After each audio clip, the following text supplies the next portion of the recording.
Seria uma cirurgia feita aqui numa área aqui anterior do lobo frontal. Nós temos o lobo frontal, o lobo occipital, o parietal e nesse lobo pré-frontal aqui, essa cirurgia seria feita e iria tirar. Mas isso tem um problema, por quê? Porque além de a Constituição Federal Brasileira proibir a pena corporal, ela também teria um problema, por quê? Porque o lobo frontal é a região que rege o comportamento consciente.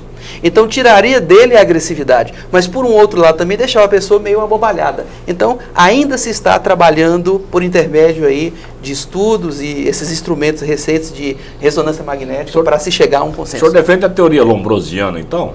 Em que sentido? Nós nascemos, o psicopata nasce assim? O César Lombroso, ele brilhantemente, ele definiu a psicopatia, essa neuropatologia, de uma forma interessante. Ele oriunda de um determinismo biológico. E, de fato, ele acertou. Por que ele acertou? Ele acertou porque tem um laço aí, o quê? Genético. Ou seja, o genótipo. Então, se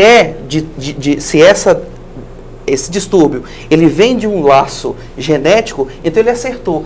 Ele esqueceu de colocar o lado, por exemplo, social, o lado, por exemplo, antropológico, porque o ato ilícito, ele também é oriundo aí da sociedade. Tá bem, então, ele acertou em parte. Vamos para um rápido intervalo comercial, você pode ligar, participar, 3255-4070, 3255-9448, pode mandar seu e-mail também através do site www.pauloberings.com.br. De volta já.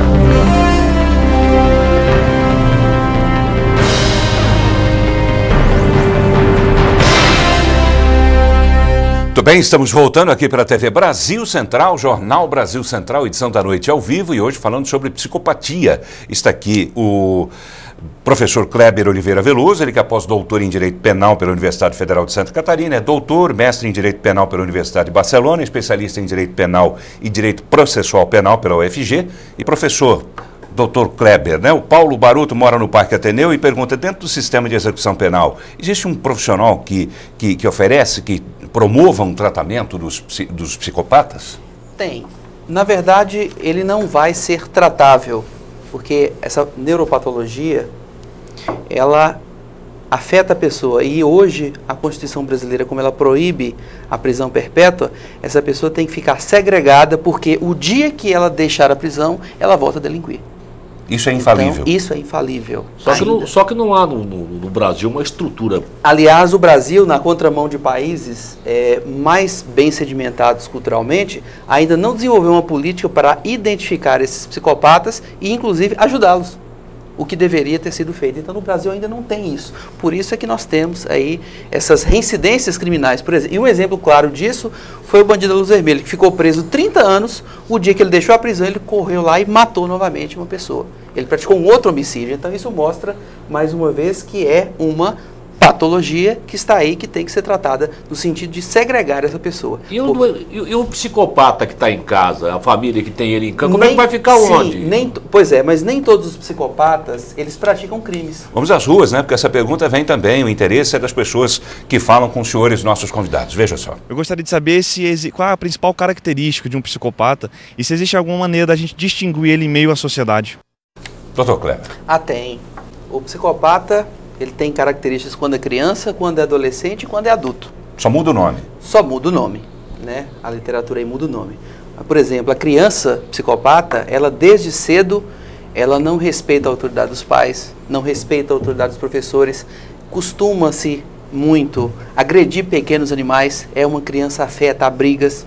Arrancar asa de borboleta, perna de formiga? Não, talvez isso aí não, mas eu diria agredir mesmo os animais, atacar os animais, né? Bater, etc. E o adolescente já muda. Arrancar a asa da borboleta é normal? Eu creio que não, eu não sei, eu não diria normal, mas é algo que todos nós já fizemos aqui, né? Eu não vejo assim.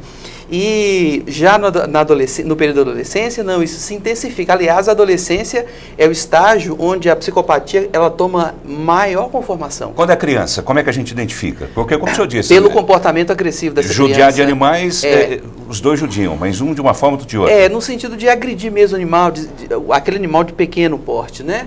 E, por exemplo... a afeição à briga, aos colegas, desrespeitar os colegas, às vezes até agredir os colegas de escola. não respeitar a autoridade dos pais, não ter sentimento com os avós, etc. São características. O que é que o senhor acha, doutor Kleber, de uma pessoa ser interrogada no momento de surto psicótico? Afinal, foi provado que ele estava sob efeito do chá do Santo Daime quando matou o Glauco e o filho dele. Sim, a pergunta, ela se refere a quê? O fato de ser interrogado enquanto está drogado é um ato nulo, porque a pessoa não tem condições de raciocinar corretamente. Então ele está sob efeito de psicotrópico. Se ele está sob efeito de psicotrópico, o ato ele tem que ser um ato nulo, ele não tem validade perante o direito. Tá, vamos a mais perguntas das ruas, né, sobre a psicopatia. Confira. Um psicopata pode ficar solto? E por que ele pode ficar solto? Se ele vai fazer mal à sociedade? Veja bem, ele não deve ficar solto, porque ele vai continuar agredindo, né? E se for criminoso, vai continuar matando. Ele tem que ser segregado. Agora, para mudar isso aí, a legislação tem que ser mudada, ou seja, no sentido de deixar essas pessoas segregadas até que se encontre um tratamento para que elas voltem a conviver na sociedade. Pois é, mas e aquele psicopata que não é criminoso? Esse aí não há nenhum problema, porque no sentido de cometer o crime. Hoje existe aí, os psicopatas não criminosos, eles vivem aí, as pessoas toleram dentro de um padrão estreito aí, no sentido de respeitar essas pessoas, porque é difícil conviver em função do traço aí, do comportamento pernóstico dessa pessoa na sociedade. Doutor Kleber, respondendo aqui a um telefonema de Valcirene Ribeiro, mora no setor Alto da Glória, diz que é aluna do show no curso de Direito, manda um abraço. Obrigado. E quer saber, o que é que o senhor acha da castração química para o estuprador, para um psicopata? Bem, a castração química, ela ainda é proibida porque a Constituição, como eu disse, ela impede qualquer pena corporal no Brasil. Mas alguns países aí já tem a castração química, né, que é utilizada para impedir que criminosos desse jaez venham a praticar esses crimes. O Mário de Souza, setor Perunovic, pergunta, professor Kleber, uma pessoa que sofre síndrome de Estocolmo pode ser rotulada como um psicopata? Eu creio que não, são duas situações diferentes, né? E a psicopatia aí, como eu já tive a oportunidade de mencionar, ela tem traços de embotamento emocional, onde a pessoa não consegue avançar no sentimento, ela não consegue sentir pelo outro aqueles sentimentos nobres que uma pessoa comum sentiria. Então, não é o caso. Que recado, que conselho os senhores dariam, né? A gente está caminhando para o final do programa, para quem esteja assistindo a gente em casa, por exemplo, um pai, uma mãe, né, que percebe alguma coisa diferente no comportamento do filho, a partir de que momento ela deveria procurar um especialista para já começar a acompanhar a situação do filho, né, e quem sabe evitar que a situação se agrave tanto. Existe essa possibilidade? Sim, certamente existe. Ela deve procurar, sim, um psiquiatra para estar pontuando essas questões relacionadas a esse comportamento, porque é um comportamento que vai chamar a atenção. E você percebe isso aí, isso, como eu disse, começa na infância, perpassa a adolescência e, digamos assim, cadencia na vida adulta. Então, se consegue trabalhar isso quando é novo, é possível, pelo menos, modular, obliterar o avanço dessa psicopatologia, e a pessoa vai aí ter bons resultados mais na frente no sentido de manter esse comportamento. Agora, Paulo, tem uma colocação que eu gostaria de fazer, você não perguntou, mas eu acho que cabe aqui. Claro. A melhor situação é a pessoa não se envolver com um psicopata, seja no sentimento, seja profissionalmente, seja em qualquer relacionamento social.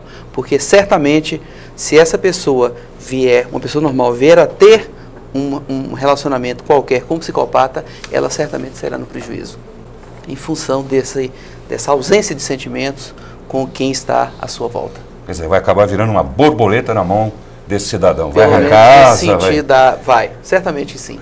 Tá bem. O psicopata não brinca de bem me quer, mal me quer, ele só quer mal me quer, mal me quer, mal me quer, mal me quer. Ele vai...